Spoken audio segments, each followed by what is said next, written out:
How to get a bargain at auction, guys? Well, in these catalogues, there are hundreds of deals. Some of them are lemons and some of them are great deals. So we're down here today at the offices of Auction House London, and I'm with some leading property experts and some guys from the auctioneers as well, and we're going to sift through some of the lots in this catalogue to answer exactly that question. How do you spot a bargain? And how do you stay away from the lemons? So stay tuned, that's all coming up. But first, if you're new to this channel, you're going to find hundreds of videos all geared to help you become a more successful property entrepreneur. We release new content each and every week, so stay connected, hit the subscribe button, press that bell icon, and as soon as we upload, you'll be the first to know. So let's get on with it. You are joining us today from the offices of Auction House London. We have an absolute bumper cast for you today. So we're going to go in reverse order. We've got Brendan Quinn, who runs the Central London Property Meet, the Wandsworth Property Meet, the National Development Summit, and in his spare time he runs. So interesting guy. We've got James Pick here from Connection. Basically it's a software application that does full management and integration for residential and commercial property landlords. Just unbelievable stuff. You can get a free demo. James will post a link. Piotr Rusinek, who is the co-author of Before the Hammer Falls, in case anyone has missed it, and also a property sourcer, property entrepreneurial superstar person, everything there he is. We're going to skip me for a second, then we're going to kick off with Aaron Yahaya. Aaron does a lot of stuff. He's a speaker. He does events. Is it PPN or is it? Yeah. So he and an investor in his own right and doing things like that. He's has a really good take on some of the stuff that we're going to talk about today, and probably the man who needs literally no introduction. You've got Ranjan Bhattacharya here, ladies and gentlemen. He runs the Baker Street Property Meet, and the knowledge and experience around the table today, with the exception of myself, is astronomical. I think Brendan's going to want us to kick off soon with lot number 1. So which one are we discussing first, Brendan? 32. Straight to lot 32. Yeah. Probably should have done this beforehand. So directly over to Ranjan. That was one of the ones that I picked out. Lot number 32, it's a terraced house in Slough. The first thing that attracted me was the postcode. I have a simple postcode rule. If it's got a 1 in it, then it's in the centre of town. So this is SL1. So obviously Slough with Crosswell, it will come one day. It's going to be fantastic connections right into the centre of town. But the interesting thing about this property is it is a straightforward yield play. The rental income, it's split into 3 flats. The rental income is about £32,000 a year, and if it goes for close to the guide price, you're kicking around 10%. Now the thing with this sort of thing is that these days, because of increased regulation and compliance, you've got to go for higher yields to make everything work and stack up, and it just shows that in the southeast of England you can get attractive yields without going up north. The thing I'd say about due diligence is with this one, make sure that the legal pack has all the information about the 3 ASTs and that you can get hold of all the paperwork to ensure that the ASTs were set up properly. In other words, right to rent checks are all done and all of that, because you may find difficulty getting them out. And the other thing I would say, the other thing that perked my interest is that because this property is 3 separate flats, that means you can buy it under something called MDR, Multiple Dwellings Relief Stamp Duty rules, which makes the stamp duty a lot cheaper. And if you want to know about 3 ways to avoid the 3% surcharge on additional properties... I think there's a video on YouTube, isn't there? There is actually, there's a video, yes, there's a video on my YouTube channel that takes you through MDR relief and how that can bring down the acquisition costs of buying some tasty properties in the southeast. 41, is that right? 41, next. Oh, this is my one. I've started paying a little bit more attention to developments. I'm not a developer, but I've started paying a little bit more attention because there seems to be such a large focus moving from single-let residential into mixed use or pure commercial, and likewise into development. So this is the next big thing in permitted development rights, and that's air rights or roof space development. And what you have here is a rooftop development and a basement development. So where you can't build out or sideways or take over amenity land and things like this, you have to be a little bit more entrepreneurial, a little bit more imaginative of what you're going to do. And they've got planning for 2 units onto the roof and 3 units into the basement. And the development of the basement covers the entirety of the red outlined area. So that's the entire site footprint. Apparently the basement areas are going to have courtyard gardens and everything. So the thing that people are going to see here, which is probably a big put-off, is it's probably going to win Ugliest Building of the Year competition. I mean, it hit every branch on the ugly tree as it fell from the stars. But the good news is that the planning comes with the ability to put up a new fascia. So a new fascia which will actually increase the value of the existing flat. Now this is being sold with a long leasehold interest, but I know that the vendors would look to sell the freehold interest, and there are 4 reversion units in there. So reversion means where the lease is less than 70 years. So the additional value on that, just for the freehold element, would be really very quite interesting. So it's a very fuddly, middly, muddly kind of thing. All made up words there for you, but it's a really very interesting one for me. The main thing that you would consider with a development of this type is it's going to be next to free to develop the roof space in comparison to the cost of the basement. And is it tenanted? No, these units are all let out on long leaseholds. The flats here, yeah. They're going to love you, aren't they? Well, no, it's already agreed. They've got the freeholder consent, leasehold consent, everything's there. You're going to reclad the building or refascia the building to make their units more attractive. Oh, it's a win-win for everyone. Yeah. And that's a really good point. I think I've heard Ranjan talk about stuff like this before. If you're going in for developments or you're trying to get a cheeky little roof space or a unit to the rear, there is no harm whatsoever in making the development more attractive for the people who are in that building or aside to those buildings, because these people are looking at they're living in a rather ugly looking building, but if they allow that development, someone's going to turn up, chip all of that exterior off and put up something nice and new, and before you know it, the value of their properties have increased as a result rather than decreased. So it's things like that. I think that's the future for developers. I think the thing that strikes me about this one is the fact that it is on a long lease.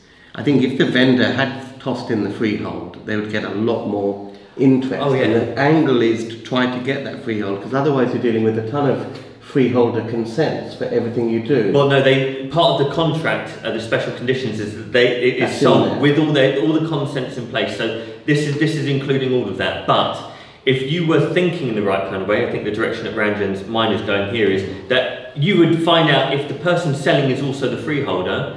Then you would negotiate a sale either before auction, at the auction, or after, whichever way you try and go for it, to include the freehold. But you've just highlighted a very important point for people watching this.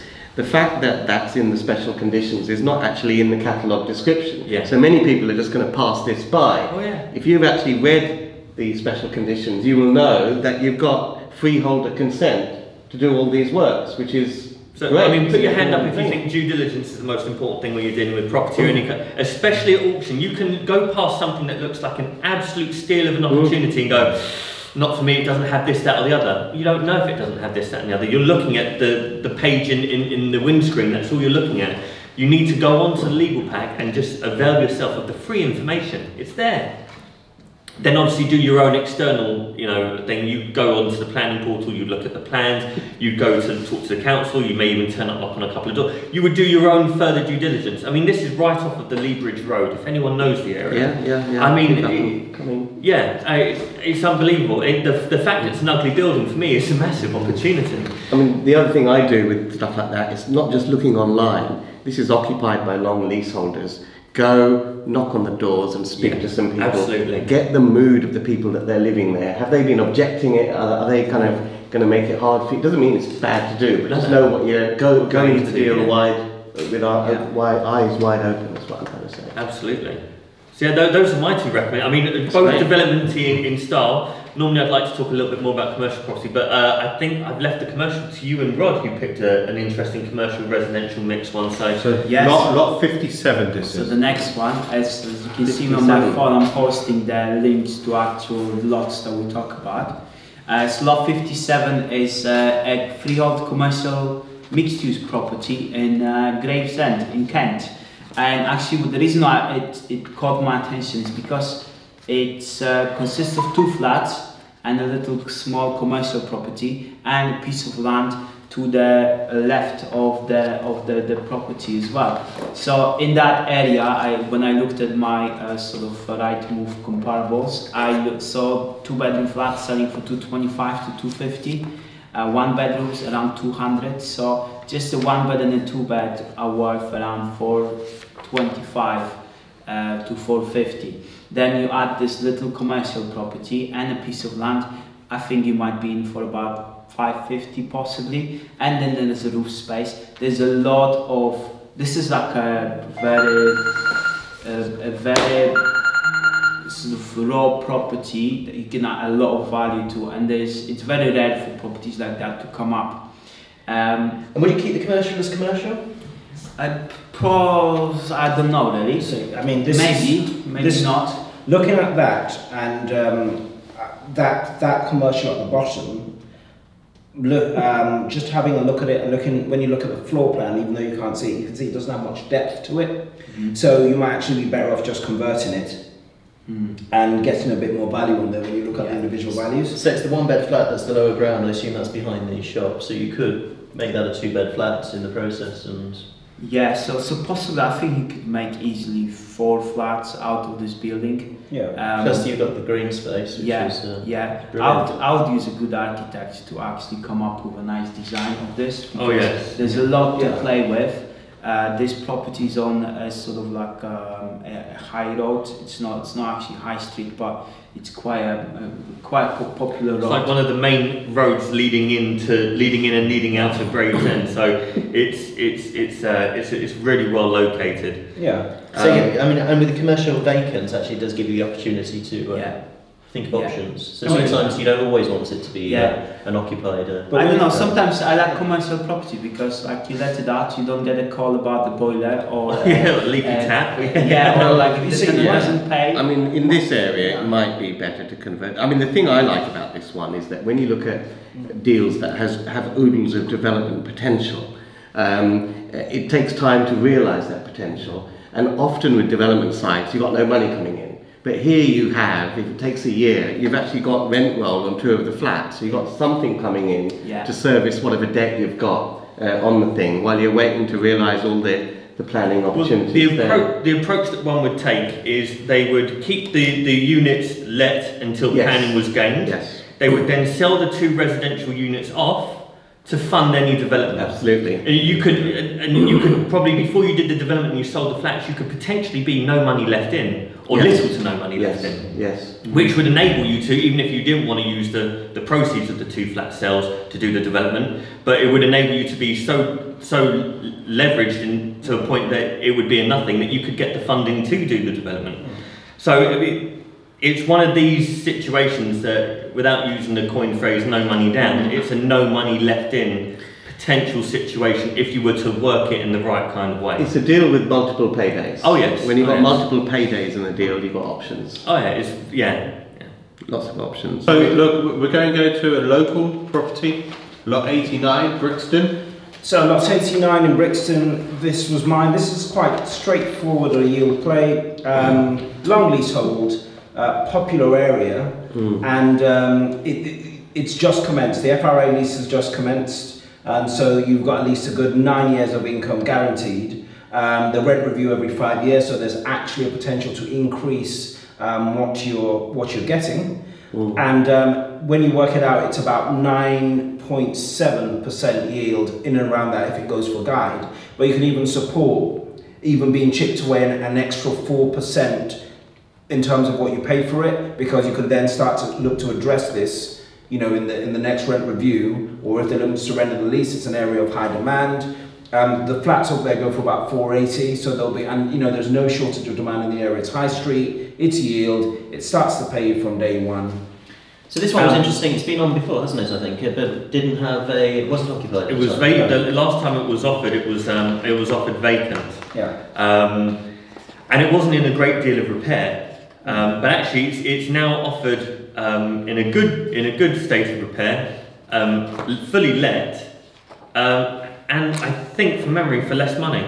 Well, okay. So this is obviously a vendor who realises actually that it's a bit of a sticky market, and in order to get the wheels moving and the motions going, he's going to have to be competitive. And like you say, for Brixton SW9 to be looking at a 9% and a bit yield, with appreciation and reviews to increase the rent quarterly, it looks good. It looks good. So my only concern is actually in the room. For those who don't have the catalogue, the auction on the 9th of May. 9th of May. Yeah, Thursday the 9th of May. London Marriott. It's that attractive, and I think it's slightly underpriced in terms of the guide price. So the only thing I see is actually externally to this is in terms of the demand for it. So if you're watching this and you're thinking of doing this, there are a variety of different things you can do on the 9th of May. So just leave this one alone. It's the best thing someone could say, right? Even I'm not going to go for it, right? You're not I won't see you there. We're not having a coffee before the auction starts now. I think you raised an interesting point, which is a sentiment that I'm seeing as well. You mentioned that the vendor has resubmitted this in the auction at a lower price. And this is an interesting opportunity across all auctions, is that vendors are starting to recalibrate their expectations on what they expect, which means that for us lot looking to invest, there's more and more, I mean, the opportunities are increasing month on month. Oh yes.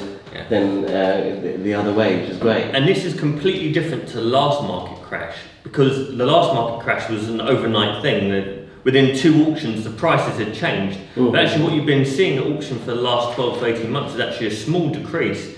But actually it's more dramatic, because if you look at that decrease over the decrease of properties going through on private treaty with estate agents, it's almost double. So if you see some areas dropping by 2%, that area, same thing, we're calibrating an extra 4% off. So there's double the difference, double the discount. Yeah. But it's there.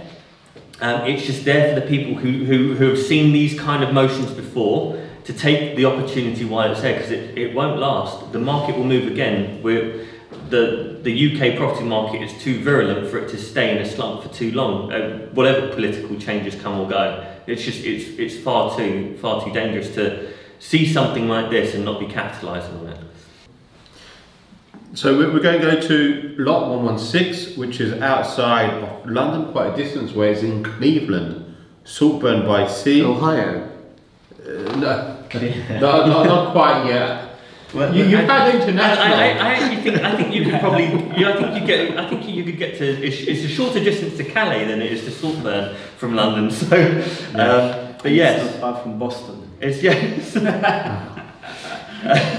So this one was mine, actually, and I probably break all my rules on this one, in that it's a little bit of an emotional steer, and I'll say why in a second, and also it's not there for any added value, which I kind of like to see. I like to see kind of things that you kind of go, oh, you know, if I nudge things here, we can make something out. So why this one? So it's got the word sea in it, so it kind of caught my eye. Seaside towns, is there anything that there's massive risks, of course, upside and down, probably the higher on the down. But if you take an absolute yield play, the yield looks okay. So it's certainly not for everyone, in the sense that you don't know the area. These towns could be going any direction, and many of the directions, unfortunately, are the wrong way at the moment. But so it was a yield play. There's probably not much more to say. It's got some great bunting on the front, which adds to its colour. But yeah, that's probably about it for that. It's interesting as well. I mean, obviously you're probably a little bit more London-centric, but like me, you love stuff like this. It's a mixed use. Yeah, I'd never even heard of this place, but just looking at it, I'll just make one comment. It's a mixed-use property, so it's got a shop and the top floor. Now, many people these days are looking at investing in commercial property through their pensions, and one of the big problems with the pension rules now is the government have brought down the annual contribution allowance. So you can only contribute up to £40,000 from a company into a SAS per director. So if you're buying commercial property in the southeast, it takes several years to save up enough pot to buy something. So this is a nice, simple, basic title split where you can actually buy the whole freehold and then split off the title for the shop, sell it to your SAS. So you've contributed money to your SAS, tax-free if you like, out of your company, and then you've got that back again by buying the shop back from yourself. You know, and then you've got the title on the flat, and you can probably do something with it and sell it on or whatever. I mean, there's something there by playing around. And it's with all the legals that we've looked at, it's just playing around and thinking outside the box that gives you the return. So, okay folks, I hope that gives you an interesting insight into picking up a bargain property at auction. Plenty of deals out there. There are going to be plenty more videos on how to find bargain deals and properties and be a successful property entrepreneur in today's market. To keep the videos coming, make sure you've subscribed, hit the like, and I'll see you guys in the next video. Thanks very much, guys. Thank you. Thank you. Thank you. That's it really. Keep it simple. If you enjoyed this video, hit the like button. If you're not a subscriber, what are you waiting for? Subscribe, hit the bell icon. As soon as we upload, we'll let you know. And enjoy these. They're all dedicated to helping you be more successful in property. Happy investing!